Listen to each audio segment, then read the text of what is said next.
Welcome Year 8 to Lesson 2 Social Engineering. This is within the cybersecurity topic we are looking at this term. So if we go to the Google Classroom under Term 4 Cybersecurity, L2 Social Engineering, that's got all the material we need for today. 2 worksheets, a little video you can watch after this video, the slides, and then the video I'm recording now will be attached. So we are going to be talking about how humans pose the largest security risk to data and implementing strategies to minimize that risk.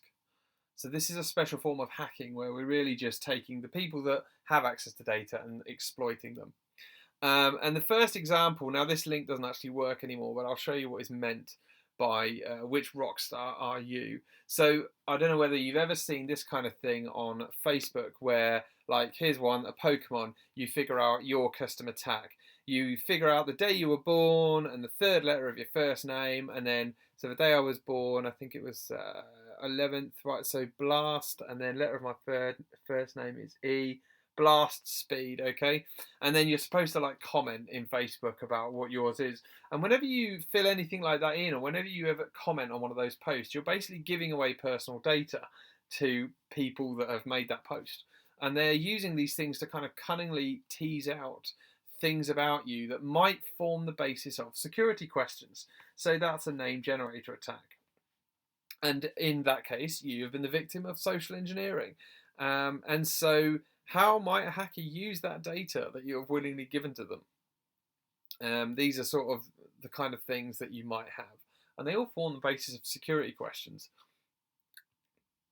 So social engineering. Whilst there are lots of technical ways to try and keep data safe and secure, which we will look at later on, things like encryption, human error can undercut all of them.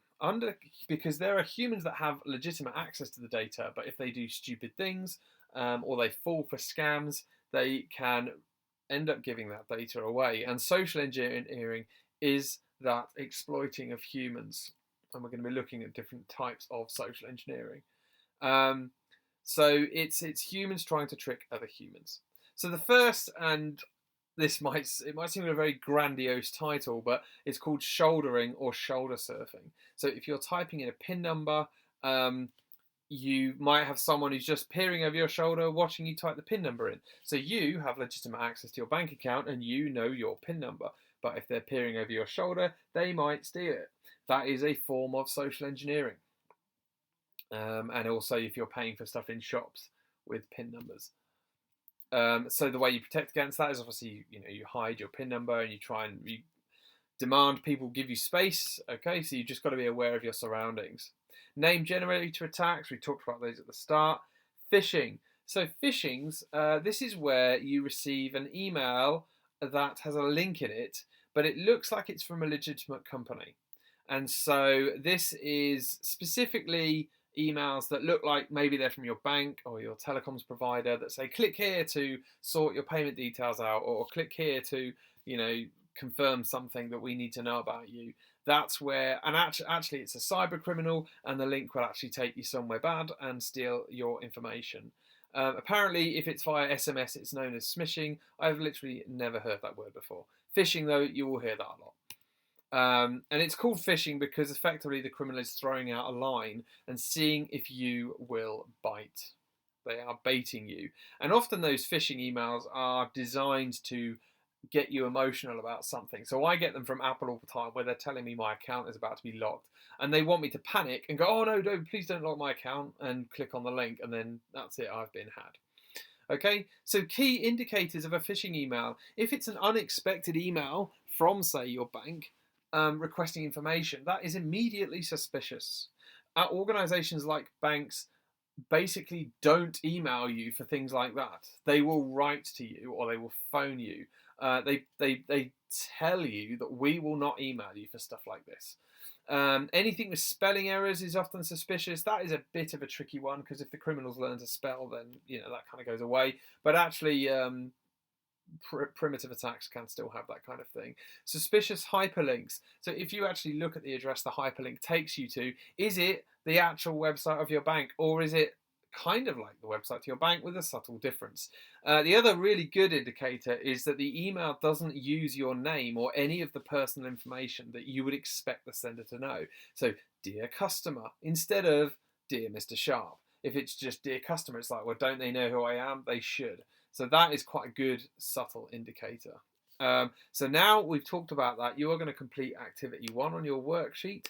So this is activity 1, and you are supposed to come up with 3 bits of advice based on those indicators we've looked at. Advice you would give to someone to stop them becoming the victim of a phishing attack. So that's activity 1. By the way, this is a long worksheet. It's got a lot of stuff in it. So as you go through the lesson, you're going to basically going and filling more and more of this out, okay? So it's just one big worksheet today. And I'll make that a different type of thing. There'll be a quiz as well. So blagging. Blagging is also can be done via email, but it's more about fictitious scenarios, okay? So someone emailing you saying I have a business opportunity and I want you to kind of weigh in on it. That's not phishing, it's blagging, because you know it's not your banker. They're not pretending to be anyone, they're not as such, but they are trying to kind of con you, basically. So it's a slightly more sort of fictitious scenario. And so yeah, it doesn't have a hyperlink, but they want you to engage with them.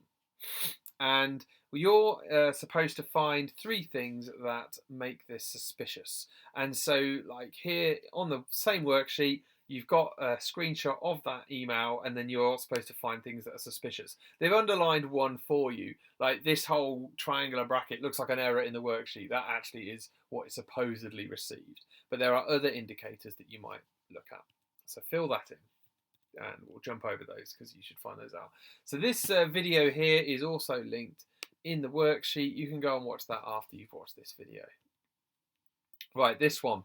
I will put a link to this in the worksheet as well. It's quite a funny one actually, so I think you'll enjoy this. Let me just open it up, and I will attach that link as well. So you're going to watch this video and decide whether this is phishing or blagging. Okay, so Joe Lycett kind of describes this whole scenario.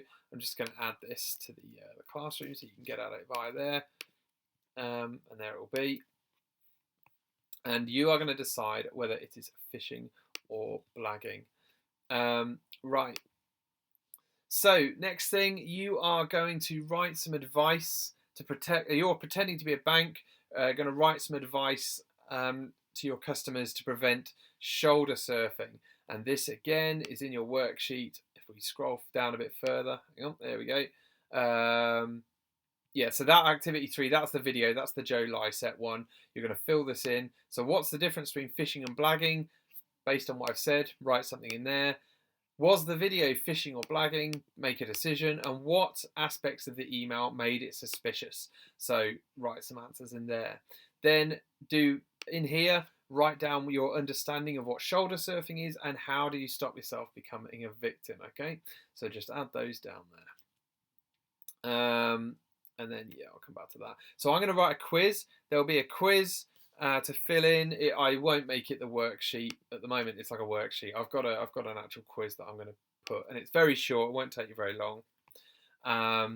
But then the last thing to do today, and this is kind of a fun one, is to write a blagging or phishing email. I want you, based on what you've learned today, to try and write a scam email. You can either pretend to be my bank or you can write like a fictitious scenario. Have fun with it. I will keep an eye on this throughout the lesson and I will share the best ones with the rest of you, okay? So this is hopefully quite a fun task. So write yourself a scam email and then also just write down 3 ways to spot a scam email. And then if you have time, have a look at the Explorer activities, but I think a lot of this will take you a reasonable amount of time, and there will also be a quiz to do. So there'll be an L2 quiz which has the worksheet, these plenary questions on, but I'll make that a quiz, so don't worry about this worksheet. Once you've done this main worksheet, once you've filled in all the different bits of this, and you've done the quiz, you are done.